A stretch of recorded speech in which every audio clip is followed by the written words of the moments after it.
안녕하십니까. 이어서 경남 뉴스입니다.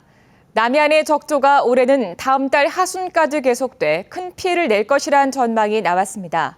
당장 이번 주에는 2개의 태풍으로 주말쯤 적조띠가 남해안으로 밀려들 수 있어 주의가 필요합니다. 천연수 기자의 보도입니다. 이번 주말까지 남해안 적조의 최대 변수는 대만과 괌 부근에서 발달하고 있는 태풍 2개의 영향입니다. 15태풍 고니와 16호 태풍 아싸니가 현재는 남해안에 북동풍을 일으키고 있어 적조띠를 바깥바다로 밀어내고 있습니다.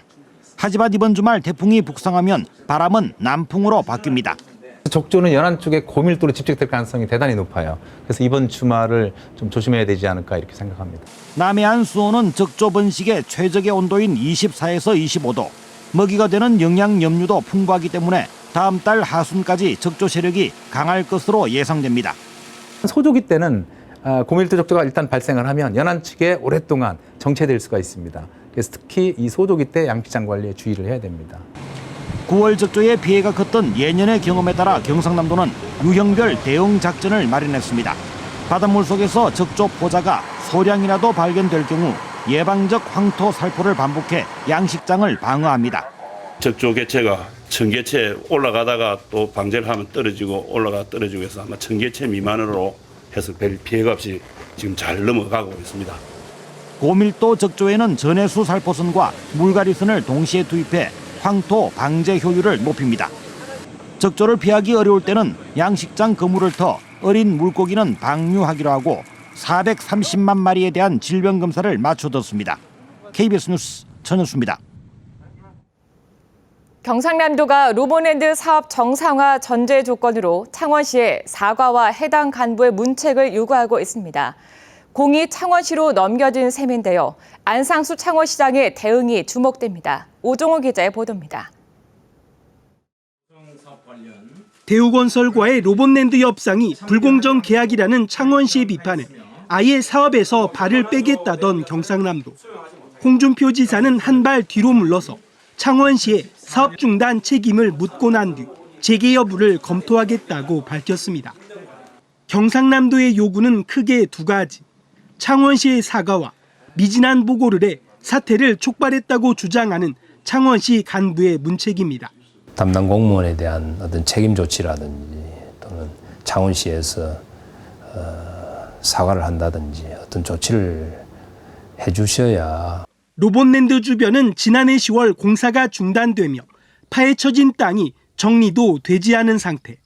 경상남도의 로봇랜드 재추진 검토는 주민들의 반발도 고려한 것으로 보입니다. 온 산을 새적거려 놨고 끝나고 지금 그냥 그만두는 것도 큰 문제고, 도지사님이나 시장님이나 한 방씩만 양보를 해가지고 주민들 편에 서야 되지. 창원시는 어쨌든 경상남도와의 관계를 회복해 로봇랜드를 다시 추진하겠다는 입장입니다.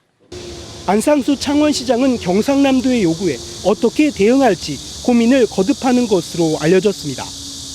하지만 직원 문책 결정도 쉽지 않은 데다 사과를 한다 해도 어떤 형식과 수준으로 할지 고심 중인 것으로 알려졌습니다. 창원시는 다음 주 초쯤 이번 로봇랜드 사태에 대한 입장을 밝힐 전망입니다. KBS 뉴스 오종우입니다. 인터넷 사기 판매로 피해자 600여 명으로부터 2억여 원을 가로챈 일당이 무더기로 검거됐습니다.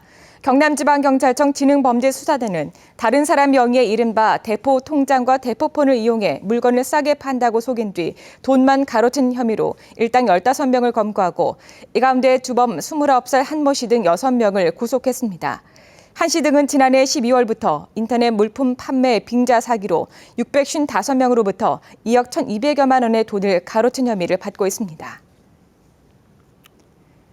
진주시는 진주혁신도시 등 대형 건축 현장에서 공사장 상주감리 의무를 위반한 건축사 9명에 대해 업무정지 1개월에서 2개월 징계를 처분했다고 밝혔습니다. 또 건축사 위탁 사용 승인 업무와 관련해 무단 증축과 불법 구조 변경이 적발된 건축사와 감리자에 대해 경고하고 사후 관리를 철저하게 하기로 했습니다. 진주 보호관찰소가 진주혁신도시로 이전을 추진하자 인근 주민들이 반발하고 있습니다. 보호관찰소 측은 혐오 시설이 아니라며 이전을 계속 진행한다는 입장입니다. 보도에 황재라 기자입니다. 완성 단계에 접어든 진주 혁신도시. 입주를 앞둔 아파트 근처에서 건물 신축 공사가 진행되고 있습니다. 현재 공정률은 약 30%. 진주 구도심에 있던 법무부 진주보호관찰소가 들어설 건물입니다. 이 같은 사실이 알려지자 혁신도시 주민들이 반발하고 나섰습니다. 이들은 아파트와 학교 예정지 인근에 범죄자 교육 상담 시설이 들어설 경우 혁신도시 정주 여건이 나빠진다는 입장. 주민 공청회도 없이 보호관찰소 이전이 결정됐다며 이전 재검토를 요구했습니다. 이에 저희들은 법무부에 강력하게 요구합니다. 진주혁신도시 내 보호관찰소 이전을 원점에서 재검토해 주십시오. 이에 대해 보호관찰소 측은 주택가와 학교가 있는 현재 위치에서도 12년 동안 보호관찰 대상자로 인해 사고가 발생하지 않았다며 자신들은 혐오시설이 아니라 이전 철회는 불가능하다고 말합니다. 보호관찰소가 혐오시설이라고 하시는데 전혀 그렇지 않습니다. 보호관찰 받는 사람들로 인해서 어떤 피해받은 그 사례는 전혀 없습니다. 혁신도시 주민들은 이전 계획이 철회되지 않으면 집회 등 실력 행사를 예고하고 나서 보호관찰소 이전을 놓고 적지 않은 진통이 예상됩니다. KBS 뉴스 황재락입니다.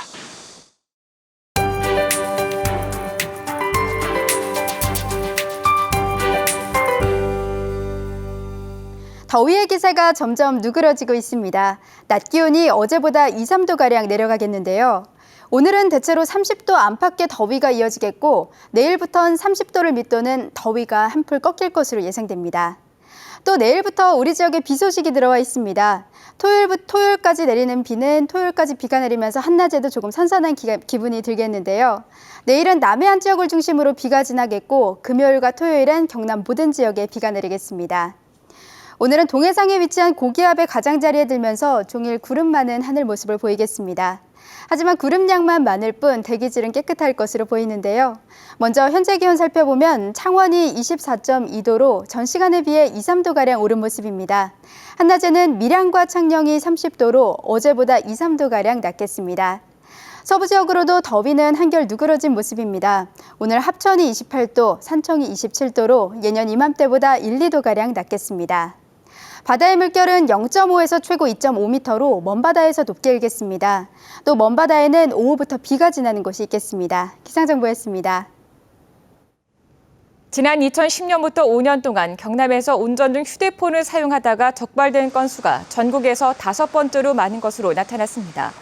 김태원 국회의원이 경찰청 자료를 분석한 결과 경남에선 지난 5년 동안 운전 중 휴대폰 사용 적발 건수가 15,700여 건으로 서울과 경기, 대구, 인천에 이어 5번째로 많았다고 밝혔습니다. 또 운전 중 휴대폰 사용으로 발생한 경남의 교통사고도 지난 5년 동안 72건이 발생해 4명이 숨지고 118명이 다쳤습니다. 새누리당 경남도당이 내년 총선을 앞두고 신임 당직자 80여 명을 임명했습니다. 이번 당직자 임명에서 윤영석 국회의원이 수석 부위원장과 윤리위원장을 맡았고 홍태용 김해갑 당협위원장이 대변인으로 임명됐습니다. 또 윤리위원회 부위원장은 허자영 도의원이 외부 인사로 구성된 윤리위원은 권영준 변호사 등 4명이 임명됐습니다.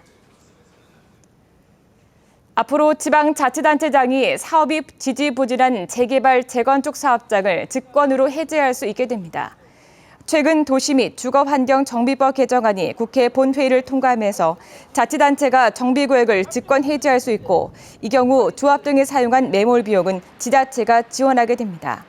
현재 창원에서만 66곳에서 재개발, 재건축 정비 사업이 진행되고 있으며 이를 둘러싸고 마찰을 빚고 있습니다. 경남교육청은 교장, 교감급과 신규 교사 등 교육공무원 542명에 대해 9월 1일자 정기 인사를 단행했습니다.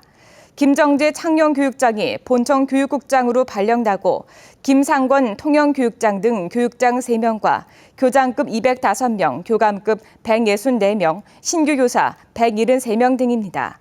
박종훈 교육감은 투명한 인사를 위해 민주적인 소통 능력과 행정기획과 집행, 전문성을 가진 인사 발굴에 중점을 뒀다고 밝혔습니다.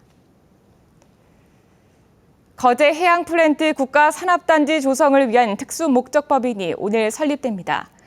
거제시는 오늘 주식회사 부산강서산업단지와 경남은행, 한국감정원 등이 참석한 가운데 창립총회를 열고 대표이사 등을 선임할 예정이라고 밝혔습니다. 거제해양플랜트 국가산업단지는 1조 5천억 원을 들여 오는 2020년까지 거제시 사등면 일대에 527만 제곱미터 규모의 산업단지를 조성하는 사업입니다. 경상남도가 정부의 각종 평가에서 우수한 실적을 거둬받은 성과금을 서민복지 사업에 전액 사용합니다. 경상남도는 지난해 전국 17개 시도 대상 정부 평가에서 재정, 민원, 일자리 창출, 규제 개혁 등에서 우수한 성적을 거둬 18억 5천만 원의 성과금을 받았습니다.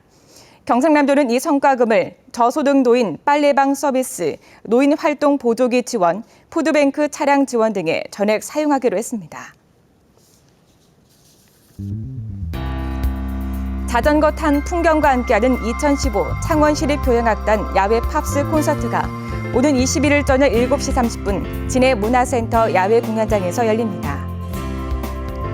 거제문화예술회관 대극장에서 오는 22일 오후 3시부터 세대 공감 힐링 콘서트가 무료로 공연됩니다.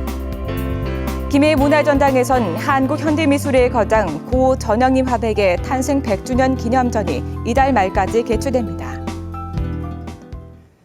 KBS 뉴스를 마칩니다. 고맙습니다.